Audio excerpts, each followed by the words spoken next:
What's going on, peeps? Welcome to the part where we put the casters on the welding table. So I got the casters in. They're beautiful. 900 pounds of holding force per caster, and this entire setup with all the clamps and stuff I plan on putting on it is not going to weigh probably more than 1,000. So it's good to have the load of just 25% on a caster.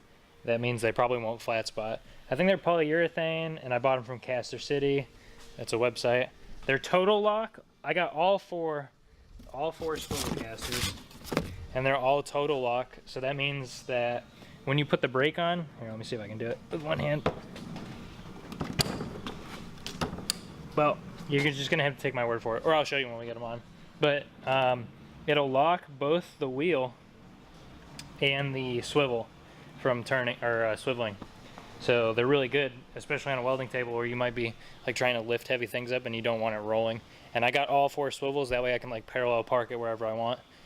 As much as it is a pain to move it when they all swivel, I think it's worth a little bit of headache to be able to like parallel park it into a corner really easy if I want to. So what I'm gonna do is I need to, on the feet, we need to make plates to bolt the casters down on. So that's what we're gonna do. I'm gonna cut a test piece I designed in Fusion on this little area here, and we're gonna see if the bolt holes lined up, because this is kind of hard to measure these this pattern kind of. So I'm just gonna do a test piece out of just 14 gauge, keep it cheap, because I'm gonna make them out of 3/16. So when I know the design's good, then we'll just cut all four at once and slap them on there, and then yeah, then we'll get the table up, and that might be it for this video. I might do the thing I'm gonna do for the clamps, like all my clamps, like a little rack kind of thing so they can hang on. Yeah, so we'll see how all that goes, but let me start doing this plasma work.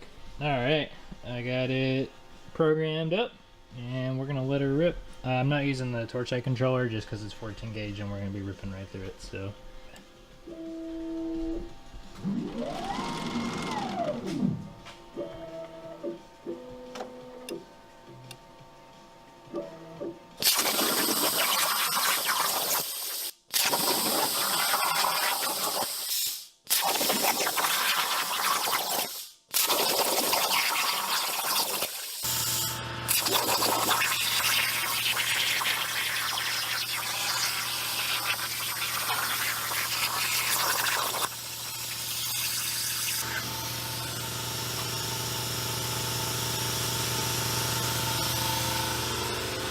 man, it is always nice to get things right the first time. While I was waiting for the compressor to wind down so you guys could hear, I test fit this thing. Hold on.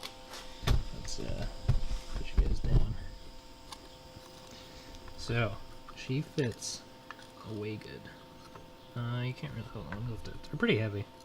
So yeah, only off by not much. And it's perfect because they're slots, so being off slightly is good. So what we're gonna do now is I'm gonna find either, I have a sheet of 3/16 that's kind of cut up, that's got enough space for those, or I'm gonna find just chunks of 3/16 and cut like each individual one, whatever I find, I guess, on the rack over there, because I have to move this entire 14 gauge sheet backwards at least to hang a little and cut down here. And it's a huge pain because I'm gonna have to later reset this back to its spot 3 inches and 3 inches off the walls. But yeah, that's for me to work on and you guys to watch. So let's go find a 3/16 piece that works, I guess. So this is like my little scrap bin. That's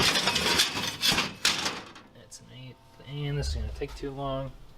So I'm probably just gonna grab the, oh god. This is the sheet I have that's cut up. There's quite a lot of metal left down here. I was making fireplace things out of it. I also have, there's quarter right here. I think quarter is overkill though for these plates because the weight's not really, they don't sit far out, so I'm really not too worried about. Well, you know. Yeah, so I think we're gonna use the 3/16 plate.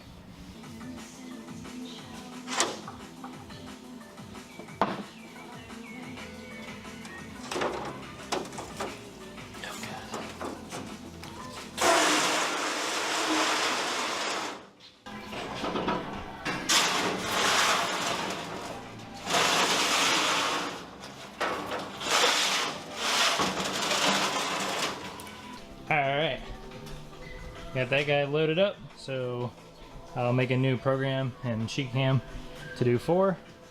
Alright, I got the G-code all loaded up. We changed the feed rate for everything. I'm just going to change it in Mach 3 just so it definitely listens to me. 130. I also switched the nozzle and the deflector to the regular 65 amp consumables.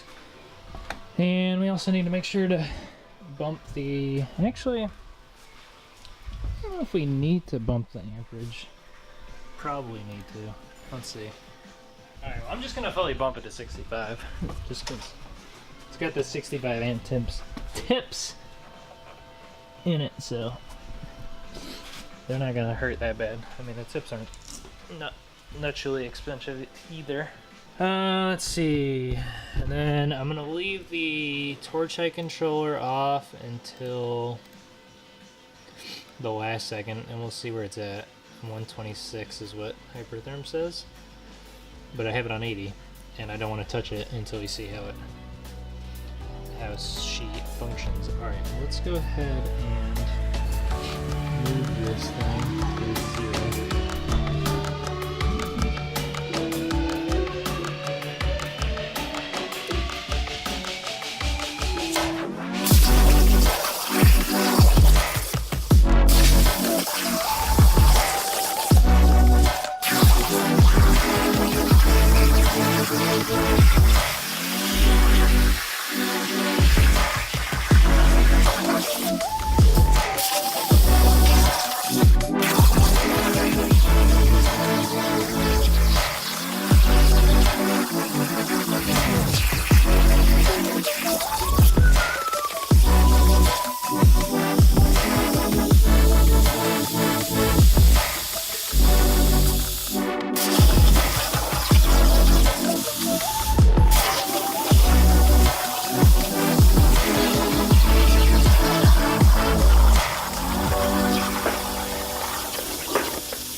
Alright, those cut out really good.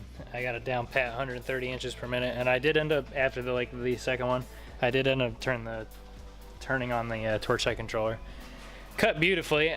I did make a oopsie, I don't know if you saw it, I did zoom into it. One of the lead-ins, I just washed my hands, the lead-ins kind of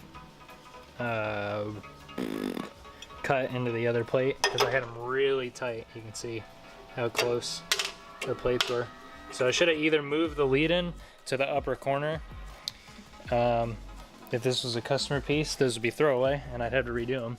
But they're not, they're mine. So I'm just gonna roll with them. I mean, there's not a lot of force on those corners anyways, you know. Yeah, so that's good. We're gonna go ahead and clean these up with a new Metabo, and yeah, then we'll, I don't know, weld them on the table and then bolt this thing together and see how she goes. I'm excited because having a nice table it's a nice thing. All right, I got the plates sanded. I don't know where I put them. Yeah, so I got them nice and sanded. All the dross. I actually could have bumped the feed of the plasma probably 10. Probably would have been less dross, but you don't want to like have too much feed, then try to cut 4 and it not cut them all the way for a first run. That would be super annoying. So yeah, I went ahead and flipped the table over. I'm gonna put the plates centered on their feet, all 4, like so. And I'm gonna throw some weld on it. Yeah, look at that. Ooh, I guess I should figure out if I should go lengthwise with the plates or perpendicular or parallel with like the short side. I don't know what would be better. I guess you would want a wider stance, I would think. So I'll probably go ahead and do like a wider stance like that.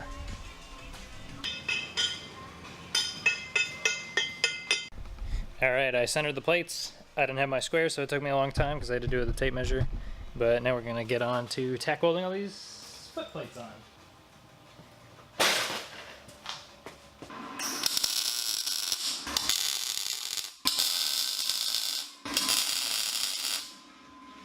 Now I'm gonna take some hardware and test fit. Grab your nuts. And something to open your nuts with. Screwdriver. Nice sticker they got on there. 2 nuts for everybody.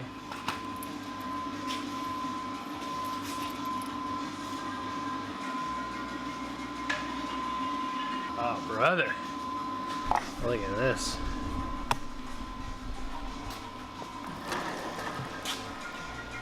Perfection. There we go. Cool. And it's nice because with the slider plate, if I'm a little off, then you have a little bit of wiggle room with the orientation of the plate, you know. Alright, I'm going to take that off. You don't want to weld it while it's on there because you'll boil the grease out of the bearings, and heat is not good for rubber. Alright, I got the feet tacked on. I flipped the table over like so. I'm going to raise it up a little, and then I'm going to do full welds each corner, you know, nice and slow, like cool. Wouldn't want to warp the legs or the plates this far into it before almost done. So yeah, let's get on with it.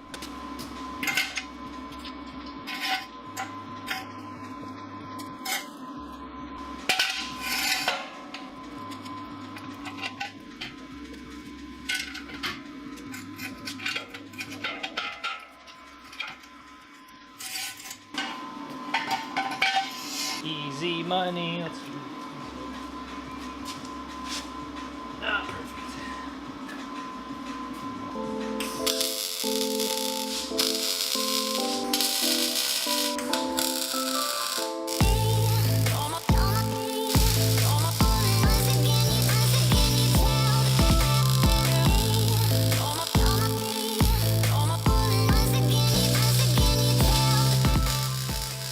Oh man, alright. I got it all welded, all the plates welded, and I wire wheeled all the welds, all the visible welds. So she's good. I'm gonna put the roller things on now, the casters.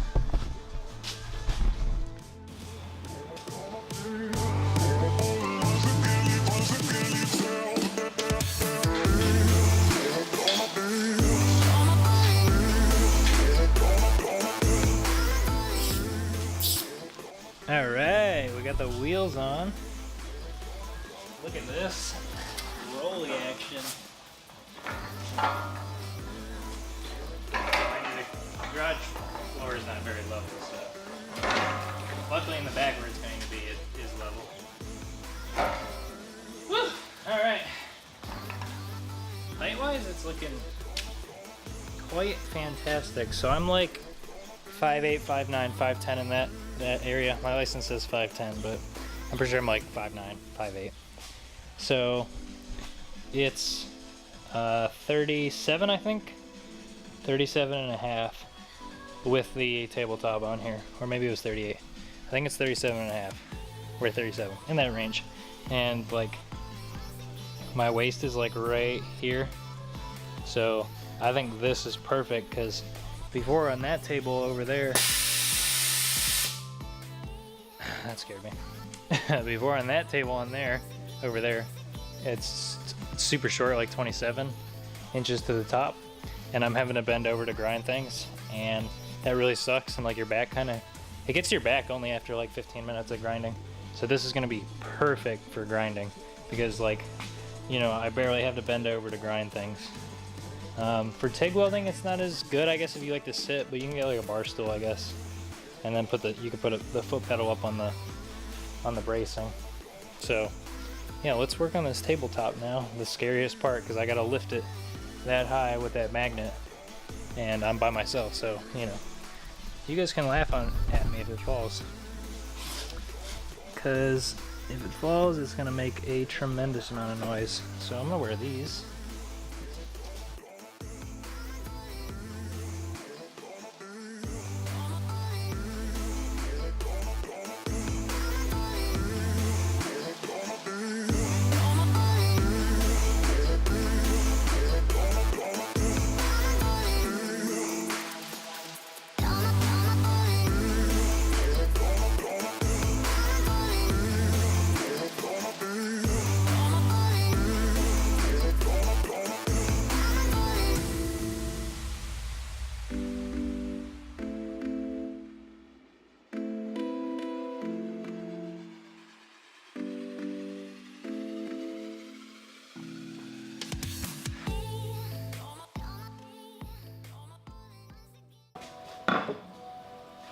Yeah, bud, and it looked like it laid down flat.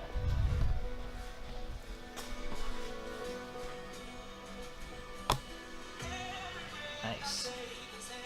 Alright, I'm gonna put a straight edge. Let's see. This is as straight as my edges get. Oh, brother. It's actually flat.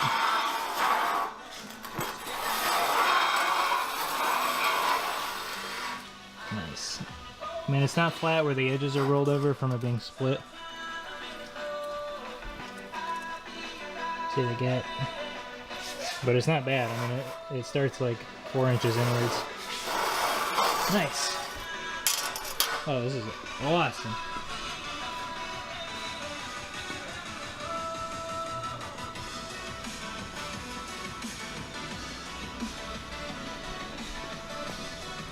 Alright, what I'm going to do is I'm going to move it around until it's supposed to have a 2-inch gap all the way around. We're going to move it around 2-inch gap, and then I'm just going to do really short 1/2-inch welds. 1, 2, 3, 4 probably. If not, I mean, that's pretty much it. Probably 6 welds. 2 on the ends, 1 in the middle. That way it doesn't warp at all.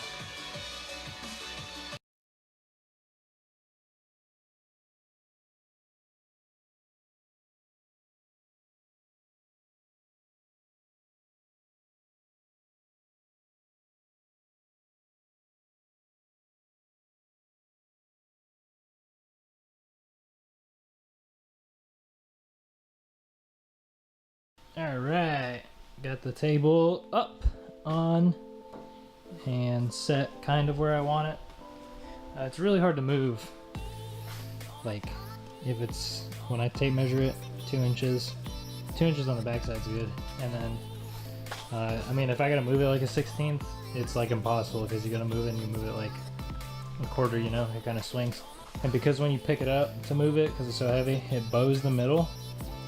And then so you're inaccurate when you let it down. So it's 2 inches in the back for sure, and it's a little bit longer on this side.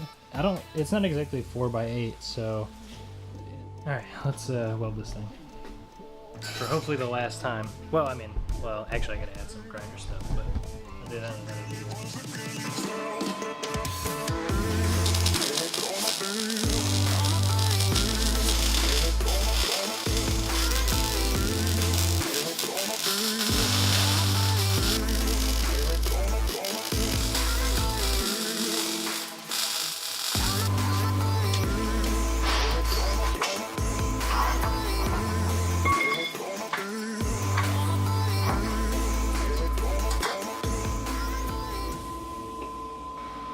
Alright, I had to correct some things with some clamps, but now there's no gap, and it's still, yeah,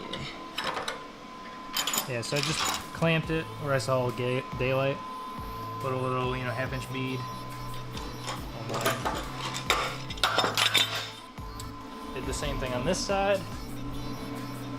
See, right there. Let me clamp this guy.